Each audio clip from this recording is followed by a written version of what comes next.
Hi, everybody. Welcome to Great Books, Big Ideas. My name's Jim. It's Friday, April 5th, 2024. And I thought, it's Earthquake Friday, by the way. We had felt the earthquake that happened in North Jersey, all the way down here in Chester County, Pennsylvania. House shook for about 5 seconds. It was really exciting and a little scary. But I hope everyone's all right if you went through that earthquake. We don't usually get them around here.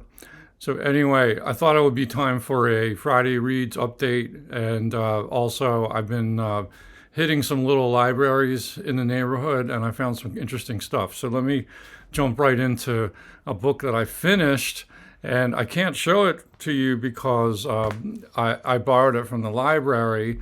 I finally got around to updating my library card, a public library card, and then on my Kobo reader, I set this up with Libby Overdrive, and I have the Libby app on my phone, and everything works so seamlessly. And I was thinking, like, I should borrow a book now that I got this set up. And up popped the book Piranesi by Susanna Clarke. And I read it. It took me about 5 days. It wasn't a very long book, and I liked it quite a bit. I'm probably a little bit late on board the train for this novel. It came out, I think, a few years ago, but it's definitely in the magic realist camp, inspired by writers like Borges, and the premise is really cool. You know, it's this character Piranesi and this other character called the Other, and they live in this vast house with innumerable galleries and vestibules, and it's filled with statues, like curious statues, and the tides and the water are sort of washing in on the lower floors, and there's birds flying around, and it's really sort of an interesting fantasy space. And the Other is this character that like occasionally meets up with Piranesi, and they have a certain relationship. And I don't want to give too much away, but there's a lot of interesting reveals, and things definitely develop, and you find out what's really been going on in this world. But Piranesi by Susanna Clarke, definitely thumbs up there. Let me know if you've read it in the comments, what you think of it. Then I'll talk about some reading updates. I've been going through Vacuum Diagrams by Stephen Baxter. This is a book of sci-fi stories, and I'm liking it. I'm liking it a lot. It's hard sci-fi. It's fun to read.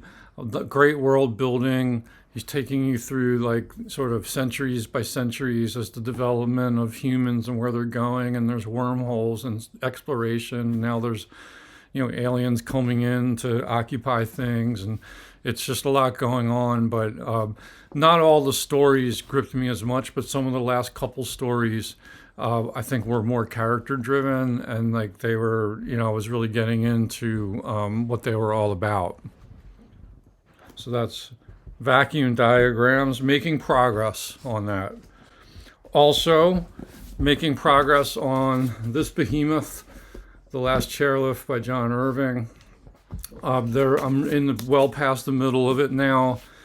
Things are starting to happen. I will not spoil it for anybody, but some characters are bad things are happening to them, and sad things are happening, and there's a lot of development going on as we work through the years in this family saga. So in a previous video, I was talking about Marcel Proust and how I might be starting in on the new translations of In Search of Lost Time, and this is Swan's Way, translated by Lydia Davis. So I just scraped the surface. I read the first few pages. I was curious to see how it read, and I think it's very enticing. It looks really good. Maybe one of these videos I'll do a little direct comparison between the Moncrief and the Lydia Davis, but this was like whetting my appetite. I think I might try to tackle Swan's Way and jump into my second read through of the whole set of volumes, Proust novels. We'll see, but I think I'm going to have the time soon to really start immersing in this. So keep my fingers crossed on that. I also scraped the surface on this book sale find. I found it at a high school book sale, Cold Comfort Farm, Stella Gibbons. One of the viewers made a comment on it, and it got me interested, and I dug it out of the bag, and I just read the first few pages of this one, and it's looks like it might be good. I'm not sure. I don't think I'm far enough into it yet to form any kind of opinion, but that's the update. I'm starting with that. What else? Okay, I think. Oh yes, I'm working on this May Sarton, The House by the Sea, her journal, and this is. I'm getting about halfway through it, and it's very readable. Liking it so far. Probably not a keeper, but like I'll see how it goes by the end. But I'm really enjoying just following her life as she works through things. Now let's go on to little library updates. So it's great, this neighborhood that I live in, and when I walk the dog, or I've been going on morning walks just for exercise, and we have about 5 or 6 or 7 little libraries within walking distance of the house. So what I've been doing is I've been like having different circuits. So one circuit is to kind of walk into downtown Westchester, and there's about 3 or 4 little libraries I can hit. Another is like west of here, there's about 3 or 4 little libraries in that direction. And I discovered a brand new little library that I didn't even know existed. I was on Google Maps and doing a search, and I'm like, oh my God, there's one right close by. Also, just, like a 5-minute walk away. And it's a cool little library. And I found 1 or 2 things there too. So this is just some scattered things that I found on my morning walks. And I've been dropping off books there too. So this one was in the free bin at the used bookstore in town. They have this little plastic bin, and they just have discards out there. Patterns of Culture by Ruth Benedict. This was her most famous book. She was an American anthropologist, connected with Margaret Mead. And I picked this up. It was familiar to me because an excerpt from this book was in a textbook that I used to teach from. Maybe I'll show it to you one day. And I don't think I ever taught the work that's in that anthology. Maybe I did once, but if I did, it was a really, really long time ago. But I don't think I did. But anyway, the name was familiar. The title was familiar. And this is an analysis of our social structure as related to primitive civilizations. Interesting. And this was actually a bestseller for the Mentor series back in the day. This was published, I believe, in the 1930s. And the paperback's got to be a little newer than that.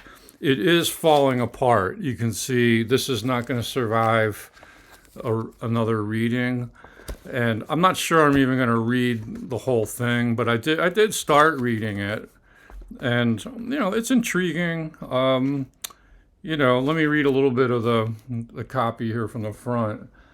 Since the 30s, the psychoanalysts have looked for many explanations of complex civilized behavior in the taboos and drives of primitive man. Dr. Benedict was one of the first anthropologists to implement these theories with technical data. She visualizes culture as an integrated whole, applying to groups the psychological concepts usually reserved for individuals. In this book, she compares 3 cultures dominated by one ruling motivation. The Zuni Indians of New Mexico are Apollonian in their sobriety and moderation, their love of ritual, and their effacement of the individual before society. The Kwakiutls of Vancouver Island are in almost direct antithesis to the Zuni, with their Dionysian preference for individual rivalry and ecstasies. They have paranoid delusions of grandeur, while the Dobas of Melanesia, a race of Iagos, secretive, dour, prudish, and treacherous, see life in terms of personal conflict with a harsh environment. They have a schizophrenic fear of nature and a morbid suspicion of their neighbors. However, the moral that Dr. Benedict points is that although these cultures evince clinical deviations from our norm, Abnormality in any culture is simply the failure of the individual to adopt socially valued drives. That cultures, our own included, cannot be compared on an ethical basis, but simply as coexisting and equally valid patterns of life. Today, when racial and cultural prejudices have brought our civilization to the edge of Armageddon, her message is one that has a desperate importance. So it sounds to me like a sort of a cultural relativistic approach to anthropology. The applying of like Freudian psychoanalytical terms to cultures is intriguing. I'm not sure how valid that is, but it might be worth thinking about and reading this like when I'm in the mood for some nonfiction. Okay, so that was one find. Next was, look at this guy. War and Peace, Leo Tolstoy, Penguin Classics, translated by Anthony Briggs. Not a translation I have in the library. I have read War and Peace it's a famous translation by two people. I can't remember their names at this point, but I think it was a Wordsworth Library Classics paperback that I read like many, many years ago.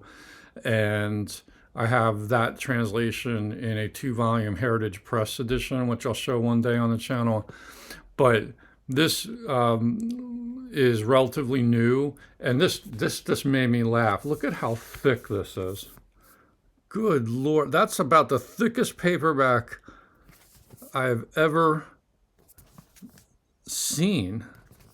I mean, it's just kind of a monstrosity. How is this going to survive a read through? I don't know if that spine's going to hold up. I mean, good Lord. That's got to be like 2 inches of spine there. But anyway, I couldn't pass it up. It was in the little library. I was really thrilled to find it.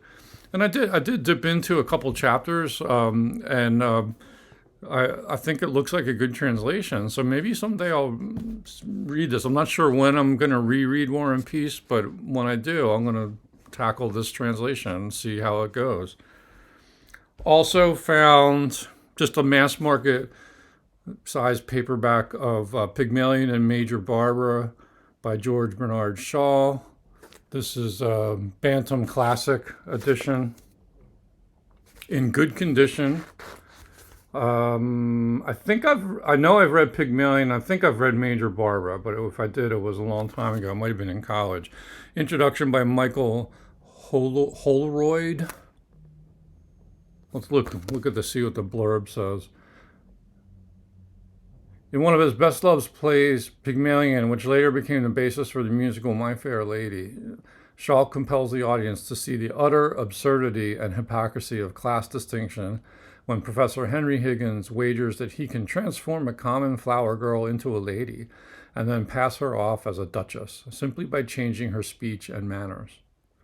In Major Barbara, Shaw spins out the drama of an eccentric millionaire, a romantic poet, and a misguided savior of souls, Major Barbara herself, in a topsy-turvy masterpiece of sophisticated banter and urbane humor. His brilliant dialogue, combined with his use of paradox and socialist theory, never fails to tickle, entertain, and challenge. His plays are always fun to read. I'm a very witty guy, very sharp, good sort of social, political edge to his work. And also, if you've never seen the Pygmalion film, the black and white version from the 30s or 40s, that's definitely worth a watch. Can't remember who's in that, but it's a really famous classic version of Pygmalion. Okay, so that was interesting. This I won't keep this. I don't see myself keeping this, but like if I just thought like, well, maybe run through the plays and then I'll pass it on again. I'll take it back to the little library. We'll see. This one was nice. It's a vintage contemporaries and Ernest Gaines, A Gathering of Old Men. Have any of you read this novel? I used to collect vintage contemporaries, used copies of them because I really liked the old cover designs from the 80s and 90s. And the cover design is by this name is really familiar, Lorraine Louis. There she is. Cover illustration by Wendell Miner. But Lorraine Louis did so many of these vintage covers, and they just had such a distinctive look to them. This was when was the publication date of this? This is when they started to get a little bit more different in the designs. The copyright of the book is 1983. The Vintage Contemporaries edition is July 1992. Yeah, that's what I thought. So in the 90s, the look of the Vintage Contemporaries started to change, and you had more sort of featuring like cover art. But if you look at some of those older 80s editions, I still have some around the house. They just have such an 80s look to them. And they were pretty cool. A lot of cool stuff was introduced to me through that publisher. So anyway, this one's about set on a Louisiana sugarcane plantation in the 1970s. A gathering of old men is a powerful depiction of racial tensions arising over the death of a Cajun farmer at the hands of a black man. Sounds good. Sounds like a good read. I did start it just to see what the flavor was, and it looked good. So this one's one I'll probably read. It doesn't look too long. I think that's to TBR soon. And then at that new little library I discovered, I found this great novel, The Unbearable Lightness of Being, Milan Kundera, in a very nice edition, deckled edge, trade paperback with the flaps. There's Kundera. And this was an upgrade. So both my wife Stacy and I read this. She read it first and turned me on to it. And this was back probably in the late 1980s when we first read it. And we tore through that paperback copy, and the spine split, the pages were falling out, so we didn't keep it. Or I kept it around until I could upgrade. So eventually I found a better paperback copy, but it was the movie tie-in edition with Daniel Day-Lewis on the cover, and it was just like, this is a book that we always want to have on the shelf because we loved it so much. And but this edition is much nicer than that one. Like that one was in good condition. There's nothing wrong with it, but just I'm not a big fan of movie tie-in editions. So this just jumped out at me. I was like, yes, let's get this one. And what I did is I took my old copy, the movie tie-in edition, and I took that back to the little library. And I think it got scarfed up right away. So hopefully someone is enjoying that copy of the book. Okay, let me read you the blurb of The Unbearable Lightness of Being. Some of you may not be familiar with it. This is a book you ought to read, in my opinion. A young woman is in love with a successful surgeon, a man torn between his love for her and his incorrigible womanizing. His mistress, a free-spirited artist, lives her life as a series of betrayals, while her other lover, earnest, faithful, and good, stands to lose everything because of his noble qualities. In a world where lives are shaped by irrevocable choices and fortuitous events, and everything occurs but once, existence seems to lose its substance, its weight. Hence we feel the unbearable lightness of being. And it's also about Czechoslovakia and, the Soviet occupation of it, and, the 1968 and all that. So that really impinges on the lives of these characters. Definitely, in my opinion, a modern classic. Just the style of writing, the short chapters, sort of the way he spins the yarn, very condensed, philosophical too. Philosophical book, really like it. And then lastly, this is a book that I used to have in hardcover, and I never got around to reading it. And I went on a major purge a few summers ago where I was just dumping a lot of hardcovers that were taking up a lot of space. But I wanted to come back to it and possibly read it. So I grabbed this from the little library, Jonathan Franzen, The Corrections. If any of you have read this one, let me know what you think of it. Is it worthwhile? I don't know. But Let's see what the blurb says. A comic tragic epic stretching from the Midwest of the mid-century to the Wall Street and Eastern Europe of today, The Corrections brings an old-fashioned world of civic virtue and sexual inhibitions into violent collision with the era of home surveillance, hands-off parenting, do-it-yourself mental health care, and globalized greed. After almost 50 years as a wife and mother, Enid is ready to have some fun. Unfortunately, her husband, Alfred, is losing his sanity to Parkinson's disease, and their children have long since flown the family nest to the catastrophes of their own lives. Desperate for some pleasure to look forward to, Enid has set her heart on bringing the family together for one last Christmas at home. I think, wasn't this his first novel? I want to say that. Anyway, I've only read one novel by Franzen, and that is, I believe it's called Purity, and I liked it. I thought it was good. I never got around to reading Freedom. My wife read it and liked it. That was another hardcover I think we purged. And so I want to read more Franzen, so I thought possibly I'll give this. This is not on the front burner. Okay, I think that's mostly what I've been reading and grabbing from the little libraries. Let me know what you think of some of these books, and if you've been acquiring some new stuff or want to provide some reading updates of your own, leave a comment. And I hope you like and subscribe, and tune in back in again soon. Thanks very much.